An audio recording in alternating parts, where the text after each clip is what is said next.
Hi to everyone. In this video we are going to discuss about the conversion of CNN, context free grammar to GNF, CFG to GNF. A context free grammar is said to be in a GNF if all productions are the form A tends to AX, where A belongs to the terminals and X belongs to the set of non-terminals.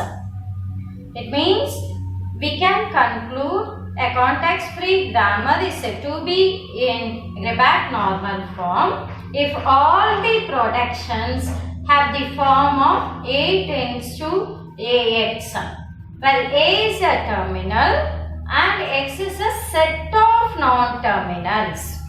In other words, we can say a context-free grammar should satisfy any one of these conditions. For example, in a context-free grammar, you can have n number of productions. Each production should satisfy any one of these conditions. What are they? A non-terminal generating a terminal. So, a non-terminal can generate a terminal. It means, for example, you can say A tends to A. So, it's a non-terminal, it's a terminal. So, it obeys the first rule.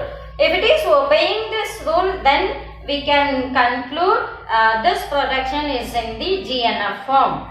And next one thing, a non-terminal generating a terminal followed by any number of non-terminals. It means you can write it as a non-terminal. For example, A tends to generating a terminal. It may be of A. You must have only one terminal, but this terminal may be followed by any number of non-terminals. For example, uppercase A, B. It means A tends to A, B, B.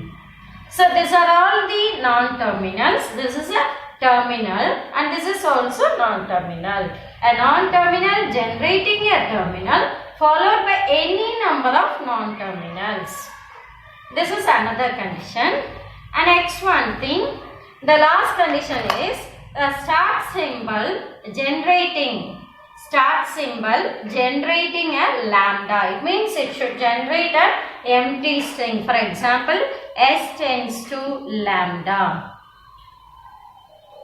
So, if the context-free grammar obeys any of these conditions means, then we can say that grammar is in the GNF form.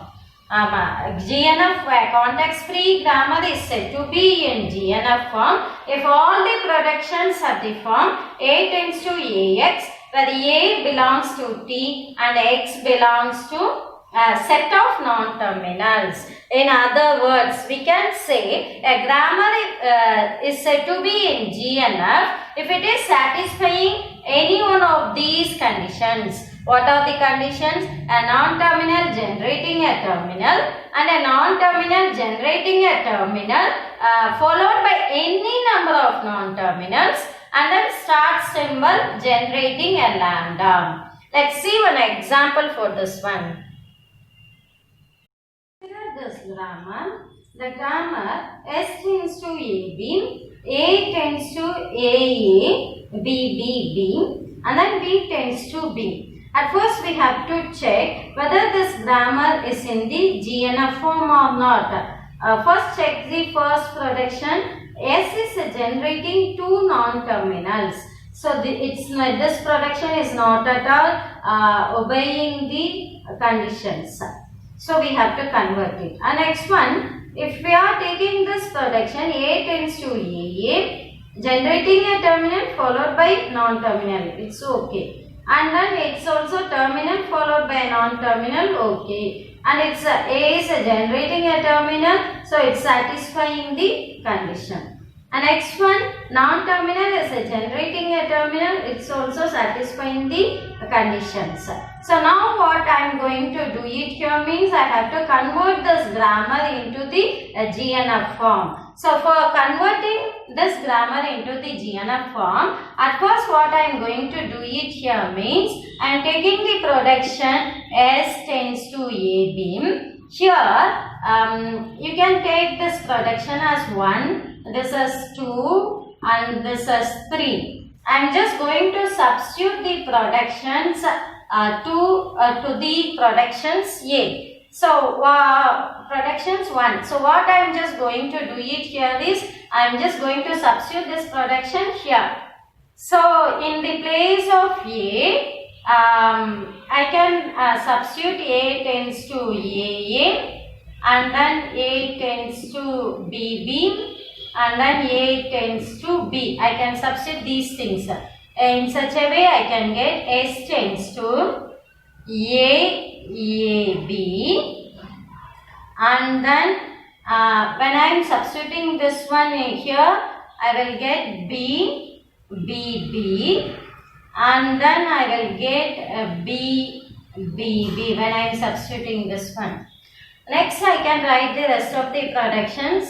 A tends to AA, B tends to BB, and then B tends to B. Now we can check whether these grammars are in the form of GNF or not. Now we can check this one. S tends to a terminal which is followed by 2 non-terminals. Here also a terminal which is followed by 2 non-terminals. A terminal followed by a non-terminal. So it's obeying the conditions. And next one, when we are taking this production, as we have already seen earlier, it's also satisfying the condition, and it's also B non-terminal generating a terminal, it's also satisfying the conditions. That's why we can conclude now this grammar is in the GNF form. So what we have discussed so far in this video is as how to convert a CFG to a GNF. If it is, if you are going to do the conversion, at first we have to check whether the given grammar is in the GNF form or not. If it is not at all in the GNF form, we have to convert it into the GNF form. Let's see one more example. In this example, they have given, consider the grammar S tends to AB, SB, and then S tends to AA. At first, as usual, we have to check whether this grammar is in the GNF form or not. But this grammar is not at all in the GNF form because S tends to 2 terminals and then 1 non-terminal and then terminal. But as per GNF, we must have a terminal or else we must have a terminal followed by any number of non-terminals, or else the starting symbol should generate an empty string. But here all those 3 cases are not at all satisfied. Even when we are considering this one, it's not all satisfying. Here it generates 2 non-terminals, so we have to convert this into the GNF form. While doing the conversions, as in the previous example, when we are substituting this AA in the place of S, we won't get the grammar in GNF form. So what I am just going to do it here is I am just going to write it as S tends to A, B, S, B, and then I am going to write A. It means I am going to define the production as A tends to A, and then B tends to B. Now you just see here in the place of B, I have substituted the non-terminal B, and in the place of this A alone, I have substituted the non-terminal A. That's why here I have written the productions as A tends to A and B tends to B. Now check for the GNF form.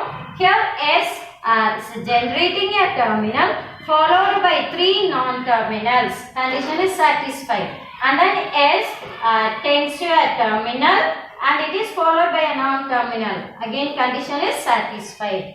A non-terminal is generating a terminal, condition satisfied. and a non-terminal is generating a terminal, condition satisfied. So we can conclude this grammar is in the GNF form. So in this we have seen two examples here. By this methodology only we can convert a grammar into the GNF form. Once again I am repeating. At first we have to check whether the given grammar is in the GNF form. If it is not at all in the GNF form, we have to try to substitute the existing productions into that one in order to convert it into the GNF form. If it is not at all satisfying the conditions, even after substituting the existing productions, we have to define the new productions in order to make the grammar in the form of GNF. That's the thing we have done it here. Yes, I hope that you have understood the concept. If you have any doubts, kindly post your queries. Thank you.